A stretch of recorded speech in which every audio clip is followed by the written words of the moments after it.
السلام علیکم ورحمۃ اللہ وبرکاتہ۔ ناظرین، حضرت شاہ ولی اللہ رحمۃ اللہ تعالیٰ علیہ نے ازالۃ الخفا جلد 3 میں پیج نمبر 100 پہ جو ہے وہ ایک حدیث پاک نقل کی، حضرت ابوبکر صدیق رضی اللہ تعالیٰ عنہ کا خطبہ۔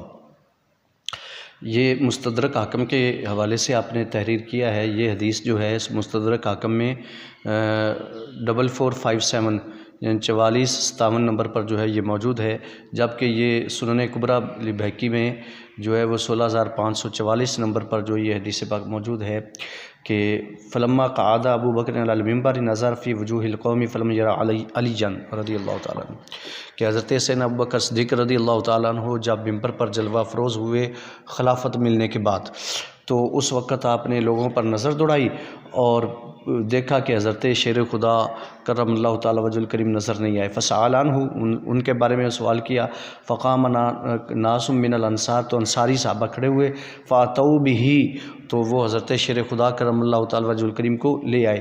فقال ابو بکر یا ابن عم رسول اللہ صلی اللہ تعالیٰ علیہ وسلم وختنہ اردت ان تشق عصا المؤمنین، تو حضرت سیدنا ابوبکر صدیق رضی اللہ تعالیٰ عنہ نے شیر خدا کو جو ہے وہ رسول اللہ صلی اللہ تعالیٰ علیہ وسلم کے 2 رشتوں کے ساتھ جو ہے پکارا۔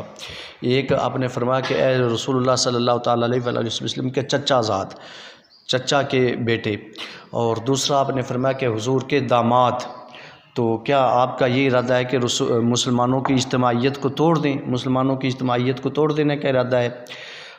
فقال لا تثریب یا خلیفۃ رسول اللہ صلی اللہ تعالیٰ علیہ وسلم، تو حضرت شیر خدا کرم اللہ تعالیٰ وجہ الکریم نے یہ عرض کیا کہ اے ابو بکر صدیق رضی اللہ تعالیٰ عنہ ایسی کوئی بات نہیں۔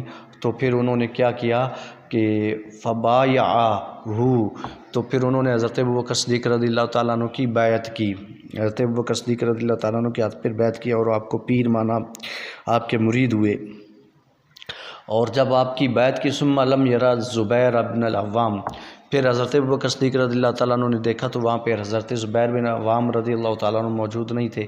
فسأل عنہ، تو آپ نے ان کے بارے میں پوچھا۔ حتی جاؤ بہ، تو ان کو بھی لایا گیا۔ فقال ابن عمت رسول اللہ صلی اللہ تعالیٰ علیہ وسلم وحواریہ اردت ان تشق عصا المؤمنین، تو حضرت زبیر بن عوام رضی اللہ تعالیٰ عنہ سے حضرت ابوبکر صدیق رضی اللہ تعالیٰ عنہ نے پوچھا کہ رسول اللہ صلی اللہ تعالیٰ علیہ وسلم کی پھوپھی کے بیٹے اور ان کے حواری، یعنی حضرت زبیر بن کو رضی اللہ تعالیٰ عنہ کو رسول اللہ صلی اللہ تعالیٰ علیہ وسلم نے اپنا حواری قرار دیا تھا، تو اس لیے 2 رشتے ہی آپ کے تذکرہ کیے، پھوپھی کا بیٹا اور حواری ہونا۔ اردت ان تشق عصا المسلمین، کیا آپ نے یہ ارادہ کیا کہ مسلمانوں کی اجتماعیت کو، اکٹھ کو، مسلمانوں کے اتحاد کو توڑ دیں؟ فقال لا تثریب یا خلیفۃ رسول اللہ صلی اللہ تعالیٰ علیہ وسلم، تو حضرت زبیر بن عوام رضی اللہ تعالیٰ عنہ نے بھی وہی جواب دیا کہ نہیں، ایسی کوئی بات نہیں۔ فبایعہ، تو پھر حضرت زبیر بن عوام رضی اللہ تعالیٰ عنہ نے بھی آپ کی بیعت کر لی۔ تو یہ واقعہ تھا حضرت شیر خدا کرم اللہ تعالیٰ وجہ الکریم کی بیعت کا، مطلب کہ بغیر کسی پس و پیش کے، بغیر کسی اعتراض کے حضرت شیر خدا کرم اللہ تعالیٰ وجہ الکریم نے حضرت ابوبکر صدیق رضی اللہ تعالیٰ عنہ کو اپنا پیر مانا اور آپ کی بیعت کی۔ السلام علیکم ورحمۃ اللہ وبرکاتہ۔